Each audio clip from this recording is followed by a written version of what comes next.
Oke, Assalamualaikum warahmatullahi wabarakatuh. Senang sekali pada kesempatan kali ini yang luar biasa. Saya Muhammad Sauki Nukman akan mempresentasikan dan juga memberikan gambaran sedikit tentang pelajar NU Kota Malang di masa depan, khususnya di bidang kaderisasi IPNU. Baik, pada pagi hari ini saya akan membahas sedikit tentang strategi, gambaran umum, dan juga inovasi yang ada di kaderisasi Kota Malang.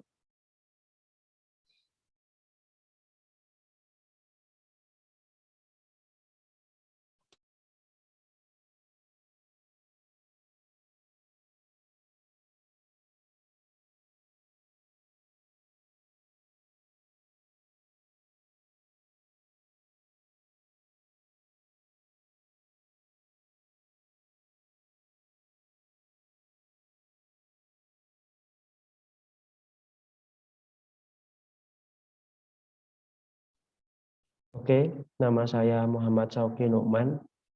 Jenjang pengkaderan yang saya ikuti yaitu yang pertama Magesta di PKPT IPNU IPPN Unisma tahun 2018.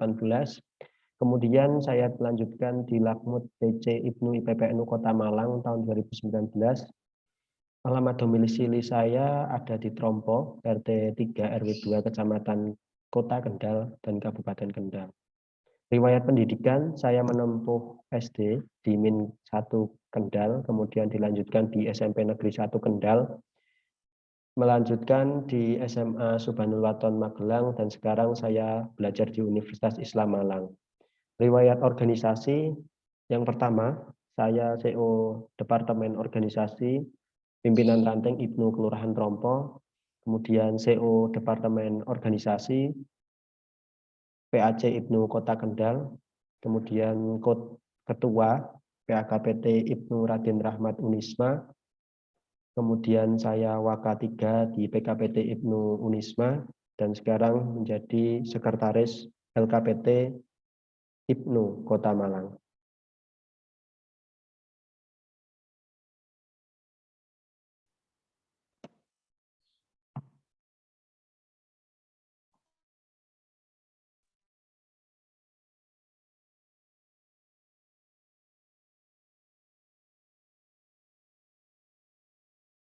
Baik, tantangan dan peluang kita pada sekarang yaitu dihadapkan dengan generasi Z, yang di mana generasi Z ini merupakan pemuda yang lahir pada antara 1997 sampai 2012, di mana generasi Z ini menurut riset yang dilakukan oleh Kemendikbud yaitu bonus demografi yang akan dihadapi Indonesia pada tahun depan yang akan datang. Nah, di mana kali ini bonus demografi tersebut merupakan salah satu keuntungan bagi kita semua, khususnya pemimpin di masa depan. Namun, dalam kaderisasi ini, IPNU khususnya itu membuat dan harus menetapkan kebijakan dan juga strategi-strategi yang dimana nanti akan menjadi peluang kaderisasi yang sangat besar. Di samping itu, kita juga dari kaderisasi ini akan menghadapi bumerang kaderisasi. Jika kaderisasi yang digalakkan pada kali ini, pada tahun ini untuk menghadapi generasi Z tidak signifikan dan juga tidak efisien, maka akan menjadi bumerang bagi kaderisasi IPNU khususnya dan juga NU.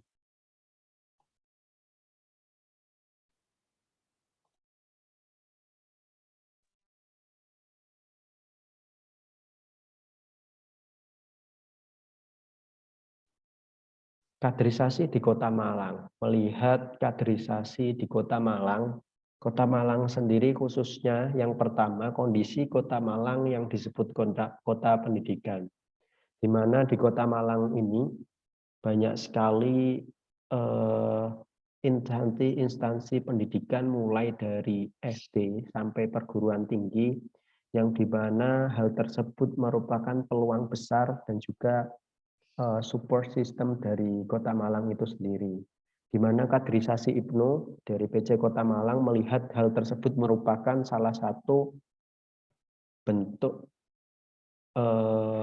tantangan sekaligus peluang yang besar bagi PC IPNU IPPNU Kota Malang khususnya di kaderisasi. Yang kedua, di kondisi Kota Malang tersebut kita dihadapkan dengan masyarakat heterogenitas yang tinggi. Artinya banyak sekali orang-orang yang berbeda, khususnya dalam latar belakang yang berbeda, mulai dari tingkat abangan, priai, dan juga yang lainnya. Nah, mulai dari lingkup pendidikan sendiri, Kota Malang ini banyak sekali mulai dari khususnya di Jawa Timur yang mengikuti pendidikan di Kota Malang dan juga luar Jawa Timur di Pulau Jawa dan lain sebagainya. Kemudian yang ketiga, kondisi Kota Malang sendiri khususnya dalam kaderisasi ini kita melihat iklim perkotaan yang sangat kuat. Artinya di mana iklim perkotaan yang di lingkup masyarakatnya lebih heterogen, lebih banyak, dan juga yang pertama khususnya adanya masyarakat yang lebih individualisme, artinya jarang sekali masyarakat yang seperti di perdesaan. Oke. Hal tersebut merupakan salah satu peluang bagi kaderisasi IPNU Kota Malang khususnya untuk menghadapi tersebut berbagai macam strategi dan juga inovasi saya rasa harus kita galakkan.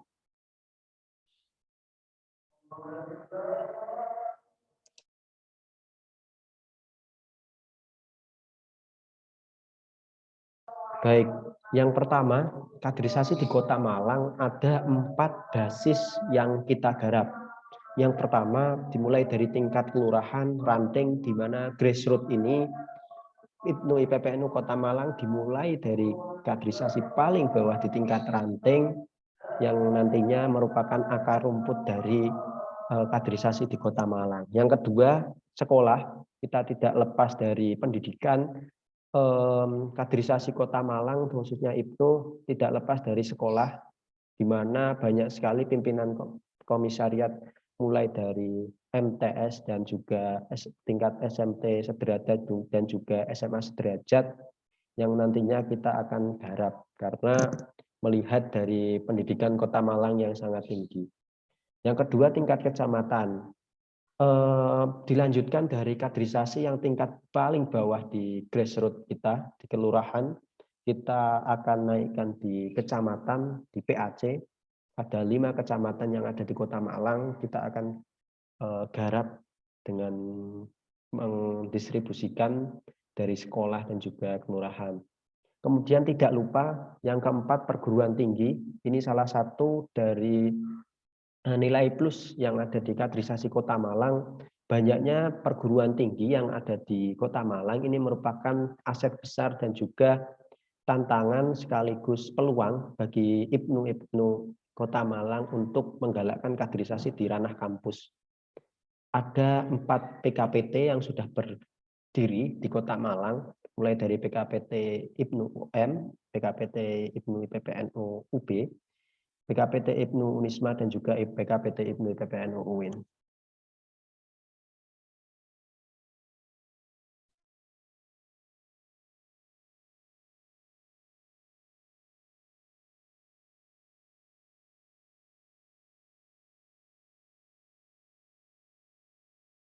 Baik, pendekatan kaderisasi di Kota Malang.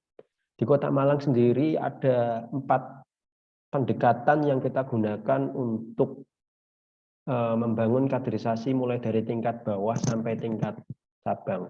Yang pertama, pendekatan pemuda desa dan remaja masjid, di mana yang saya sampaikan tadi mulai dari tingkat kelurahan, mulai dari RT RW, kita sudah memberikan pendekatan pemuda desa dan juga masjid setempat, di mana yang nantinya bakal calon pimpinan ranting ada di ada di pendekatan di pemuda desa yang lingkupnya ada di kelurahan dan juga RT RW. Kemudian yang kedua, pendekatan sekolah. Nah, pendekatan sekolah ini mulai dari SMP sampai SMA nantinya kita akan merangkai menjadi pimpinan komisariat yang ada di sekolah. Yang ketiga, pendekatan di perguruan tinggi ini lebih besar lagi khususnya karena di lingkup mahasiswa ini lebih banyak lagi untuk memberikan pendekatan dan juga mengakar rumputkan kaderisasi mulai dari kelurahan sampai perguruan tinggi. Yang keempat, tidak lupa di era 4.0 ini yang menuju 5.0, pendekatan di ranah digital merupakan salah satu pendekatan yang paling efektif karena yang saya sampaikan awal tadi, generasi Z merupakan generasi yang amat sosial, amat tahu dan juga tentang khususnya di dunia gawai dan juga digital. Yang nantinya pendekatan ranah digital ini bisa lebih menyebarkan lagi tentang kaderisasi dan juga pendekatan yang ada di IPNU IPPNU Kota Malang. Oke, yang selanjutnya yaitu strategi kaderisasi Kota Malang. Yang pertama yaitu tidak lupa digitalisasi. Pentingnya digitalisasi baik dalam ranah oprek dan juga branding IPNU IPPNU Kota Malang untuk menarik massa. Tentunya dengan kaderisasi yang amat besar, kita harus memberikan inovasi-inovasi khususnya di dunia digital. Kita lebih mengakar rumputkan mulai dari WhatsApp, Instagram, Twitter, dan lain sebagainya. Untuk di mana nanti juga branding dan juga oprek pada PC IPNU IPPNU Kota Malang. Yang kedua, peningkatan bobot materi. Mulai dari pendekatan dari tadi, digital kita tingkatkan juga di peningkatan bobot materi. Yang artinya apa? Di kaderisasi formal seperti Makesta, Lakmut, Lakut, dan lain sebagainya. Mohon maaf, Makesta, Lakmut, dan juga Lakut itu disesuaikan dengan kondisi Kota Malang, yang dimana kota pelajar artinya banyak sekali pelajar-pelajar yang ada di Kota Malang ini lebih tingkat intelijensinya lebih tinggi, sehingga peningkatan bobot materi ini saya rasa perlu untuk dilakukan di kaderisasi Kota Malang. Yang ketiga yaitu penambahan materi.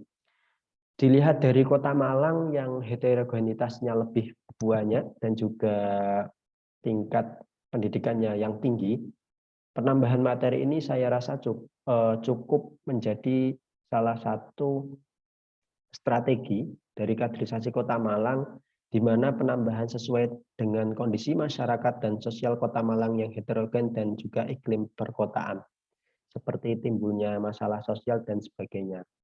Di penambahan materi ini biasanya kita lebih meningkatkan pada analisis sosial dan juga konsep gender dan lain sebagainya. Baik, yang tidak kalah penting yaitu kolaborasi dari pimpinan ranting, PKPT, PAC, dan juga PC Kota Malang. Yang pertama, konsolidasi di setiap pimpinan. Artinya dalam setiap pimpinan, mulai dari pimpinan ranting, PKPT, dan juga PAC, itu saling berkoordinasi dan juga saling membantu, khususnya dalam kaderisasi. Yang kedua, pergerakan masif. Merupakan salah satu anugerah dari PC IPNU Kota Malang yang dapat mendirikan 5 dari 5 kecamatan yang ada di Kota Malang, semuanya sudah ada pimpinan anak cabangnya, dan juga 5 PKPT yang ada di Kota Malang. Dan juga ada pimpinan ranting. Artinya apa? Gerakan masif ini mulai dari tingkatan paling bawah, yaitu pimpinan ranting, sampai pimpinan cabang yang ada di kota, ini sudah terisi dengan baik. Yang ketiga, distribusi kader. Ini merupakan salah satu dari sistem kaderisasi kita, di mana distribusi kader ini sangat perlu dan sangat penting, di mana kaderisasi mulai dari PKPT contohnya dapat berkolaborasi dengan PAC dan juga pimpinan ranting yang ada di lingkungan kampus. Sama seperti juga dengan pimpinan anak cabang yang di dalamnya ada lingkupnya, ada PKPT-nya, merupakan anugerah untuk saling berkolaborasi dan juga saling bertukar informasi. Yang nantinya kader-kader dari PKPT ini saling mengisi pos-pos yang ada di pimpinan ranting, pimpinan anak cabang, dan juga pimpinan cabang. Dan juga tidak lupa pimpinan ranting dan juga pimpinan anak cabang yang ada di Kota Malang ini akan menyumbangkan kader-kadernya yang sudah ikut di pimpinan ranting dan juga pimpinan anak cabang ketika dia kuliah akan menyumbangkan kader-kadernya di tingkat pimpinan komisariat perguruan tinggi. Baik, terima kasih dari saya. Itulah sekilas tentang kaderisasi IPNU Kota Malang. Saya Muhammad Sauki Nukman. Terima kasih. Wassalamualaikum warahmatullahi wabarakatuh.